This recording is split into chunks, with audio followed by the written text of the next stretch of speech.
Welcome to my YouTube channel mister computeristic. हम अपनी CSS की सीरीज के लेक्चर नंबर 15 को इस वीडियो में कवर करेंगे, जिसका टाइटल है टेक्स्ट अलाइन। तो चलो चलते हैं इस वीडियो की टॉपिक की तरफ। Text align properties are used to aligning our HTML content. Text align की जो प्रॉपर्टीज होती हैं वो हमारे HTML के कंटेंट के अलाइनमेंट को मैनेज करती हैं। उनके थ्रू हम अपने HTML के कंटेंट के अलाइनमेंट कर सकते हैं। हम अपने कंटेंट को राइट, लेफ्ट, सेंटर और जस्टिफाई कर सकते हैं इन प्रॉपर्टीज के थ्रू। यहाँ पर हम दो प्रॉपर्टीज को कवर करेंगे। यहाँ पर सबसे जो पहली प्रॉपर्टी है उसका नाम है टेक्स्ट अलाइन, और जो सेकंड नंबर पर प्रॉपर्टी है उसका नाम है text align last. Text align हमारे ऑल ओवर कंटेंट की अलाइनमेंट करती है, और टेक्स्ट अलाइन लास्ट हमारे कंटेंट की लास्ट लाइन की अलाइनमेंट करती है। वो उसकी अलाइनमेंट राइट, लेफ्ट, सेंटर और जस्टिफाई में करती है। तो आइए प्रैक्टिकली देखते हैं कैसे हम इन प्रॉपर्टीज को पास कर सकते हैं अपने कंटेंट पर। तो यहाँ पर मैंने एक कंटेनर पास कर दिया है अपने HTML में, और उस पर एक क्लास भी पास कर दी है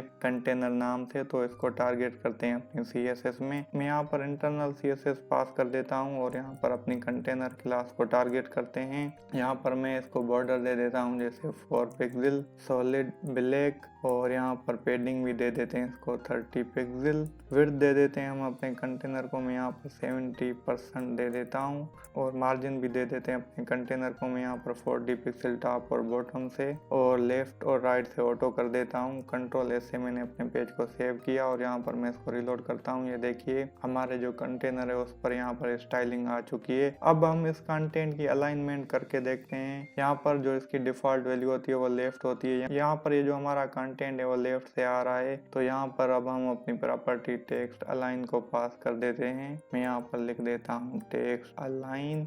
सबसे पहले यहाँ पर आप अपनी प्रॉपर्टी को पास करेंगे जिसका नाम है टेक्स्ट अलाइन। यहाँ पर इसकी जो वैल्यू है वो मैं राइट कर देता हूँ। कंट्रोल S से मैंने अपने पेज को सेव किया, और यहाँ पर मैं इसको रिलोड करता हूँ। ये देखिए जैसे ही यहाँ पर मैंने अपने पेज को रिलोड किया, हमारे जो कंटेंट है उसकी जो अलाइनमेंट है वो राइट साइड से हो गई। अब यहाँ पर हमारा जो कंटेंट है वो राइट साइड से स्टार्ट हो रहा है। इसकी जो अलाइनमेंट है वो राइट साइड से हो गई है। मैं यहाँ पर लेफ्ट करके आपको दिखाता हूँ जो इसकी डिफॉल्ट वैल्यू है। तो यहाँ पर हमारा जो कंटेंट है वो लेफ्ट से शुरू होगा। ये देखिए जैसे मैंने अपने पेज को यहाँ पर रिलोड किया, हमारा जो कंटेंट है वो लेफ्ट से शुरू हो रहा है। अब यहाँ पर इसकी जो वैल्यू है वो मैं आपको सेंटर पास करके दिखाता हूँ। मैंने यहाँ पर अपनी जो प्रॉपर्टी है टेक्स्ट अलाइन, उसकी जो वैल्यू है सेंटर यहाँ पर पास कर दी है। कंट्रोल S से मैंने अपने पेज को सेव किया, और यहाँ पर मैं इसको रिलोड करता हूँ। ये देखिए हमारा जो कंटेंट है उसकी जो अलाइनमेंट है, पोजिशनिंग है वो सेंटर पर हो गई है। यहाँ पर ये जो हमारा H2 एलिमेंट है वो भी सेंटर पर आ गया है हमारे कंटेनर के अंदर, और यहाँ पर हमारा जो पैराग्राफ एलिमेंट है उसकी जो अलाइनमेंट है वो भी सेंटर हो गई है।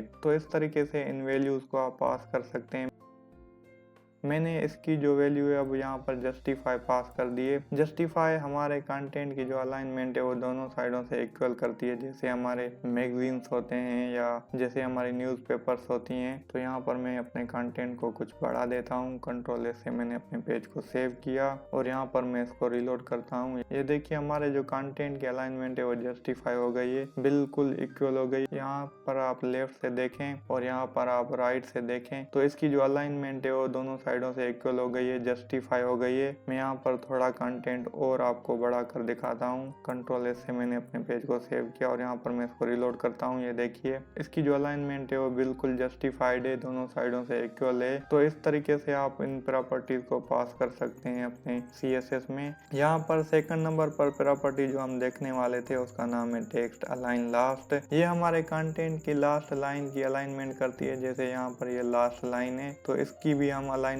कर सकते हैं अपनी टेक्स्ट अलाइन लास्ट प्रॉपर्टी के थ्रू। हम इसको राइट साइड में, सेंटर और लेफ्ट साइड में भेज सकते हैं अपनी इस प्रॉपर्टी के थ्रू। तो यहाँ पर मैं सबसे पहले कर देता हूँ राइट, और कंट्रोल S से मैंने अपने पेज को सेव किया। तो यहाँ पर ये दोनों प्रॉपर्टीज, यहाँ पर ये जो हमारी H2 है ये भी राइट साइड में चली जाएगी, और यहाँ पर ये जो हमारी लास्ट लाइन है ये भी राइट साइड में चली जाएगी। क्योंकि हम अपने पूरे कंटेनर को यहाँ पर टारगेट कर रहे हैं, उसमें जितने भी एलिमेंट्स होंगे उनकी जो लास्ट लाइन होगी वो यहाँ पर इफेक्टेड होगी। तो यहाँ पर ये जो हमारा H2 एलिमेंट है उसमें सिर्फ एक ही लाइन पास की गई है, और ये उसकी फाइनल या आखिरी लाइन है। मैं यहाँ पर अपने पेज को रिलोड करता हूँ। ये देखिए हमारी जो लास्ट लाइन है वो यहाँ पर राइट साइड में चली गई है, और हमारा जो H2 एलिमेंट है वो भी यहाँ पर राइट साइड में चला गया है। अब इसकी जो वैल्यू है वो लेफ्ट मैंने पास कर दी है, जो इसकी बाय डिफॉल्ट वैल्यू है। मैं इसको रीलोड करता हूँ। ये देखिए कि हमारी जो लास्ट लाइन है और H2 है दोनों लेफ्ट में आ चुके हैं। मैं अब इसकी जो वैल्यू है उसको सेंटर आपको करके दिखाता हूँ। कंट्रोल S से मैंने अपने पेज को सेव किया और यहाँ पर मैं इसको रीलोड करता हूँ। ये देखिए यहाँ पर हमारा जो H2 एलिमेंट है और यहाँ पर हमारे पैराग्राफ की जो लास्ट लाइन है वो दोनों सेंटर हो चुकी हैं। तो इस तरीके से आप अपने कंटेंट की लास्ट लाइन को भी अलाइन कर सकते हैं। मैं यहाँ पर अपने H2 में और कंटेंट आपको पास करके दिखाता हूँ। यहाँ पर कुछ कंटेंट की रिपीटेशन कर दी है। कंट्रोल S से मैंने अपने पेज को सेव किया और यहाँ पर मैं इसको रीलोड करता हूँ। ये देखिए इसकी जो लास्ट लाइन है उसकी यहाँ पर अलाइनमेंट हो रही है। अब यहाँ पर मैं आपको राइट पास करके दिखाता हूँ अपने इस प्रॉपर्टी में। तो मैं यहाँ पर पास कर देता हूँ राइट। तो यहाँ पर ये जो लास्ट लाइन है हमारे H2 की और पैराग्राफ की जो लास्ट लाइन है वो दोनों राइट साइड में चली जाएंगी। मैं यहाँ पर इसको रीलोड करता हूँ। ये देखिए हमारी जो H2 की लास्ट लाइन है वो भी यहाँ पर राइट में चली गई है और जो पैराग्राफ की लास्ट लाइन है वो भी राइट में चली गई है। तो इस तरीके से इन प्रॉपर्टीज को आप पास कर सकते हैं, अपने कंटेंट की अलाइनमेंट कर सकते हैं अपनी CSS के अंदर। तो ये थी अलाइनमेंट की प्रॉपर्टीज। तो इनको आप इस्तेमाल कर सकते हैं अपने कंटेंट के अलाइनमेंट के लिए।